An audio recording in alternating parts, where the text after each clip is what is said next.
Hi, welcome to Beyond Politics. I'm Catherine Clark.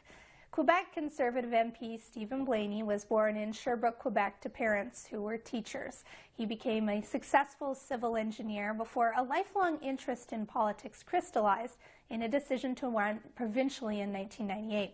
He was unsuccessful that time, but he was successful in 2006 when he ran federally. He is now not just a member of Parliament, but also the Minister of Veterans Affairs, and Steven Blaney joins me to talk all about life beyond politics.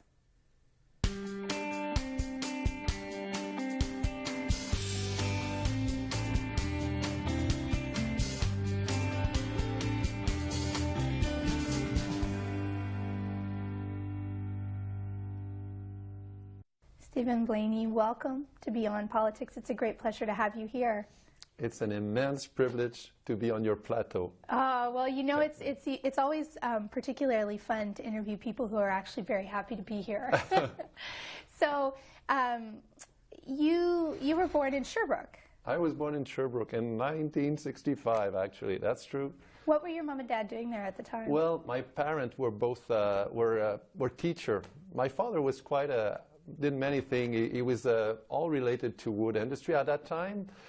He was a wood measurer. Okay. Yeah. And what did your mom do? Was she home with the kids? She's teaching kindergarten. She's in love with kids. She loved to teach. She's has a lot of patience. Right. Yeah. I didn't get that from her. You didn't get the patience? I didn't get the patience either. So, did you have a lot of siblings, brothers and sisters? I have one great sister. Okay. She's a little bit older than me, and she's always led me, helped me through my maths, through school, through guiding me. So she's her name is Lindsay, and she's a great human being. I'm glad to have a great sister like that. You know, it's interesting when it comes to names, because you have what could be taken as an Anglophone name, and your sister Lindsay, that's not a particularly French name either. Yeah. Were your parents Francophones? Were they Anglophones? How did these names develop? My mom is so Francophone, she still has a hard time to pronounce the first name of my dad. So it tells, but my dad, of course, we have an Irish background. Okay. And lately I met with, Prime Minister Cameron. Yes. He came in and I welcomed him as Minister of Veterans Affairs at our National War Memorial. So I'm proud to speak to him in French. That's my mother tongue, and we're Canadian. So he tweeted on his way back, Steven Blaney, a Francophone, this can only happen in Canada. And you know what? You're absolutely right. I think it's probably true that that is part of what being Canadian is, that you can be a person with what sounds to everyone else like an English name, but in fact you're a Francophone.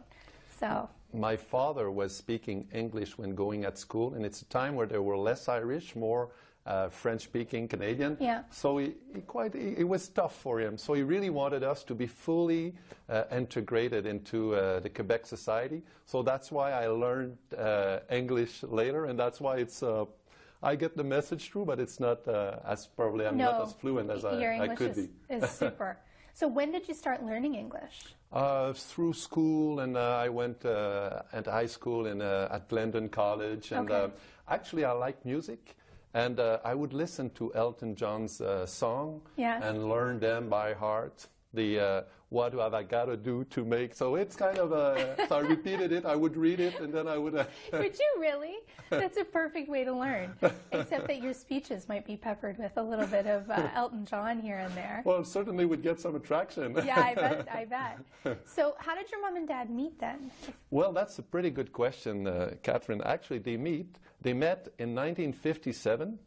It was the night where the Conservative John Diefenbaker government was elected. Right. And they were celebrating. And in the days of the election and the days following, there are some great gathering. They call it Triomphe Electoral, Triumph. It was in a rural part south of Quebec City. So that's where they met, actually. Isn't that something? So politics was in the blood from a really early Probably age. like Obelix, who fell into the magic potion. It's probably where I got this... this political blue germ. It came from, it's genetic probably. My parents, though, were not involved in politics, but they were a good partisan. Now, when you were a kid, did you were you a political type of kid? Because you hear sometimes about the kids who are, you know, from the very earliest stages reading the newspapers and having debates around the kitchen table and going to school and becoming the grade 1 class president. Were you that kind of a kid?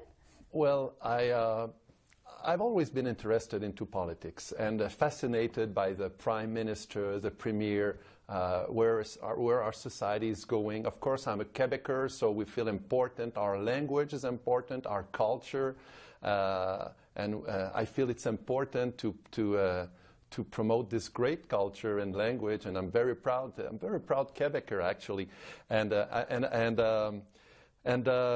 I guess I was always fascinated by politics. I remember in a summer camp, it was in 1978, I was a member of a group, of environmental group called le Club 4H, 4H. Oh, yes. To preserve the environment. So I went into a summer camp, and they decided we would have an electoral campaign. Yes. And there were the progressists and the conservative. Okay. I ended up in the conservative, and finally we worked our way through, and we won, and I was proud. They designed it to me as a whatever, so we won, and they took me and pulled me up in the air, and it was great fun. I bet it was. It's always fun to win. It's always fun to win. It's always fun also to explain your ideas. Some can disagree, but at least you can show a point of view, a perspective, and then people can say, makes sense. Yeah. You studied something very different from politics, though. You studied engineering. Yeah, civil engineering, and I still need to wear the ring. Yeah, and I still need to do some class to keep up with my title. Yes, I was fascinated by the infrastructure. You know, in the 70s, I went into university in 1984. It was the time of the big dams. You know, le barrage Manic 5. LG2. So it's inspiring to see that through technique we can make things come true, hydroelectricity. So that's how I ended up as a civil engineer. I had no really family background. My background were more, my parents were in education, my father related to wood, but it played out well for more than 20 years as a consultant, infrastructure, wastewater treatment plant, water filtration, energy efficiency. So what I like about engineering is it's practical. You don't talk about it, you do it. You do wastewater treatment plant. There's a problem with, there used to be a problem in my region with the pig industry, with pig manure. Sure. So I've worked with some partners, and we've developed some technology. So it's quite a great challenge, but I guess also I like politics as well, and it came in my life almost unexpectedly. Yeah. You know, to pick up on the environmental aspect of what you were just saying, you did seem to have a very deep interest, and probably still do, in the environment and in initiatives that help to safeguard the environment. How did that develop? Well, I remember when I was in Sainte-Marie-de-Beauce, we used to, at that time, it was really recycling, you know. At that time, recycling was we would put a big box in the middle of our village, and we would invite people to put their paper. You know, it was not as structured as it is today. So, and there was also concern in the 1970s of the growth. It was called the Club de Rome. So some concerns were raised about the pace of development. How, as human beings, are we interacting with the environment, and how can we make it sustainable? So that's how it kind of germinated. And to tell you, I was also quite impressed by the Brundtland report about sustainable development. I felt it really grasped what we can be as a society and how we can make decisions that are sustainable. So that's kind of the mood in which I've moved forward through my experience, which is quite related to environmental. Actually, at a point in time, I created my own society, which was Stratec, Stratégie, Technologie Environnementale. So I kind of was quite thrilled. It's not necessarily the best field to go if you want to get rich. Yeah. But you can make inroads and learn a lot and do some change, actually. Did you want to be something else before you settled on civil engineering? Did you Was there something in particular that you were considering but you rejected? Well, I love history. And at that time, I was performing pretty well in history. But considering the career opportunities, yes. and I had some facility in math, right. I kind of kept it as a hobby. But I've always been interested in reading newspaper. I would read all the time. During my break, I would go to the library and get to read Le Journal, Le Devoir, and see the editorial. And I was always fascinated by the way our human societies are evolving. But I felt I had to earn a living, and for me, civil engineering sure. was a safe way to earn a living. Yes, history is not a quick way to get rich either, is it? Well, I would say if you have a passion, follow it. That's what I would probably, and that's what I tell my kid. If you have a passion, follow it, because if you are really passionate about something, you will be ready to put the extra effort, and you will succeed. So that's a lesson, but I'm proud to be an engineer, and I find it's great.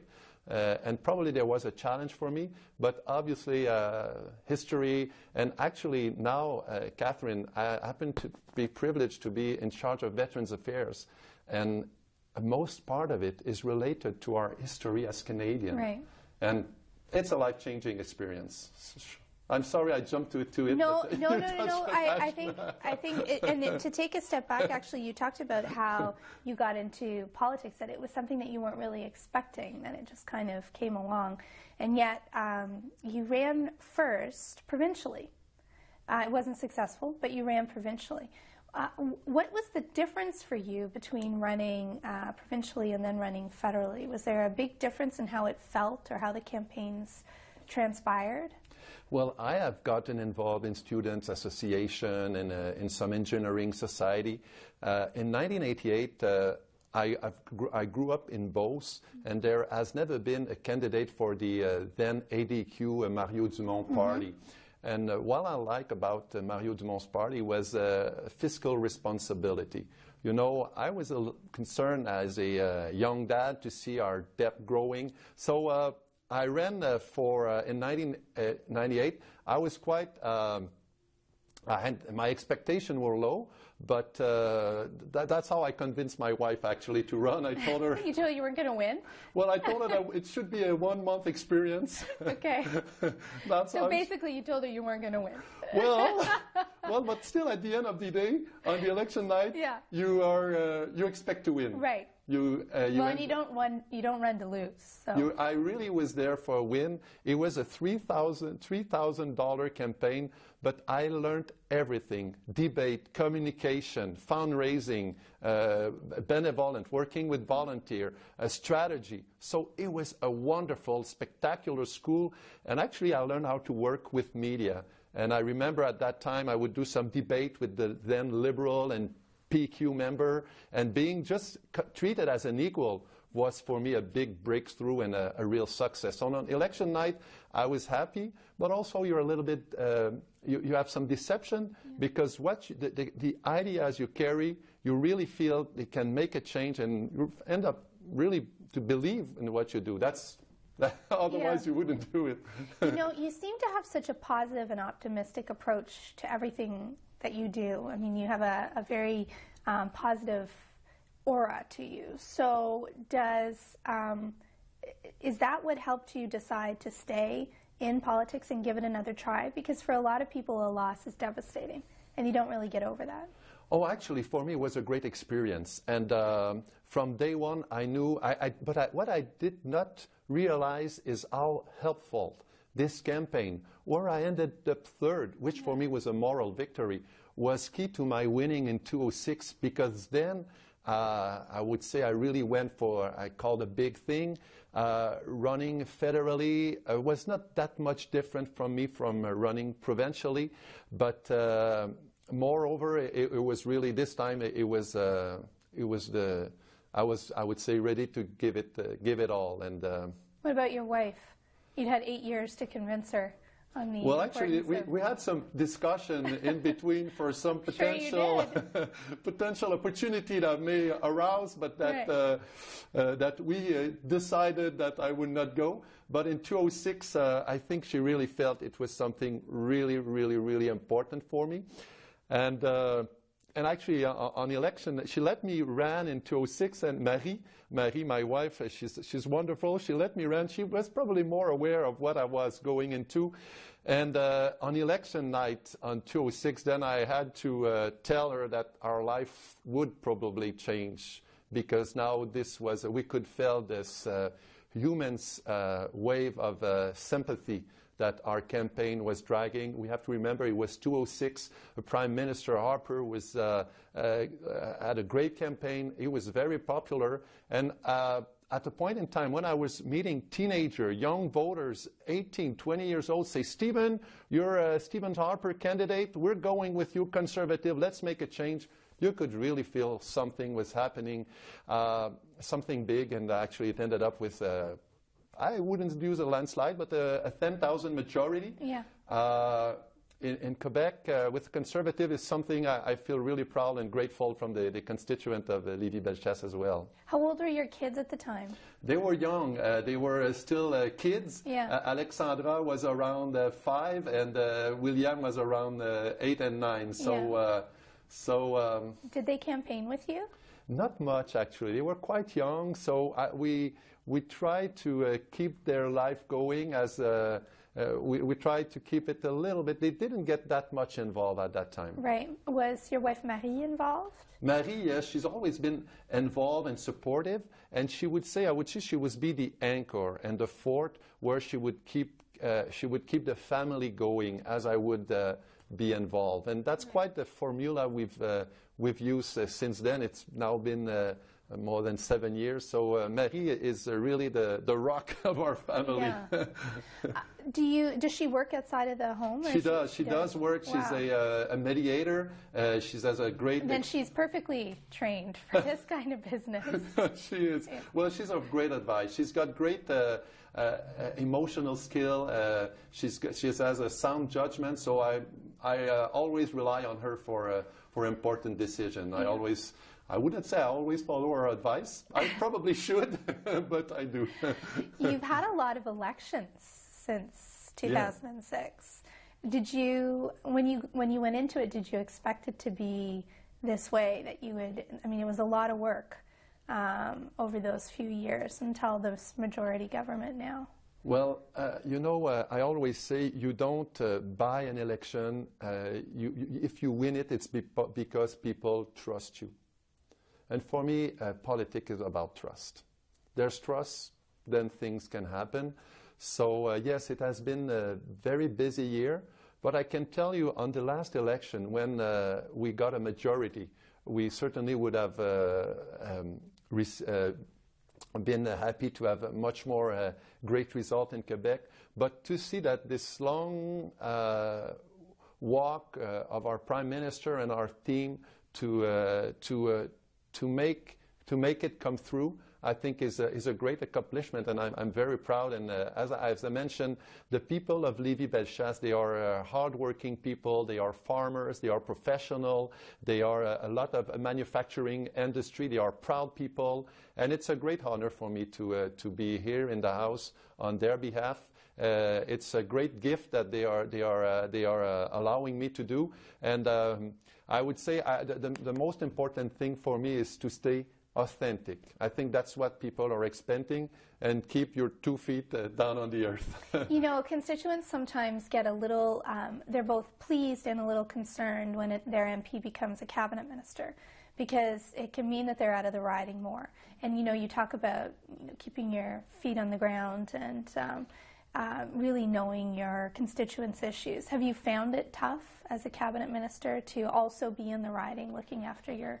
Well, I find I need to make some adjustment, and I realize how privileged I have been to be a member of Parliament for 5 years. So I could really concentrate on the writing, learning, I would say, the ABC of a politician, because I was more into a technical engineering, learning how to communicate, learning how to work with constituents, how to work through the government's machine, but by respecting the difference between the political and the administrative. So that was probably the greatest thing that could happen to me.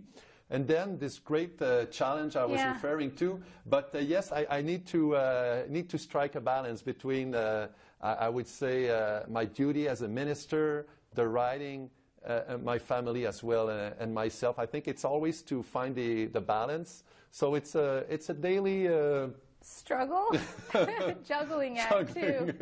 Yeah. Are you enjoying being a cabinet minister? Oh, it's a great privilege. Yes, and it's really intense. I must tell you, I'm impressed somewhat.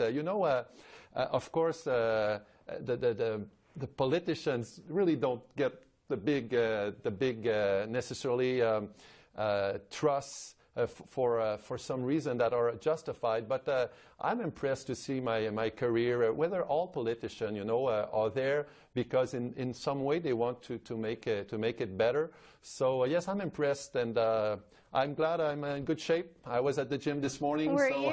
So do you do that every day? Is that a typical day for you, where you start off at the gym and then you... Right. I normally go at the gym around 6 o'clock. Then it's really a peaceful time for me where I can go through the treadmills or outside and do some machine. And actually, I'm preparing the crossing of the St. Lawrence River by swimming on June the 1st. You're going to swim across the St. Lawrence River? Exactly, yeah. Wow. For the Levy's Hospital Foundation, and also some kids that need some special help. So, how long a swim is it? It shouldn't. It depends if I make it through. The water will be at around 60 Fahrenheit. Do you swim with a suit on? Or I hope so. Okay. Yeah, because I don't think my grease would allow me to go that far. I've heard that you can actually put grease on your body and swim that way. That it's kind of a heat keeper. Well, if you have any advice, I will take them. I don't really have a lot. I'll probably wear a wetsuit. Yeah. I will also do it with Pierre Letourneau, who's done the distances in the St. Lawrence River between Trois-Rivières and Quebec, and he's also circled the Orléans Island.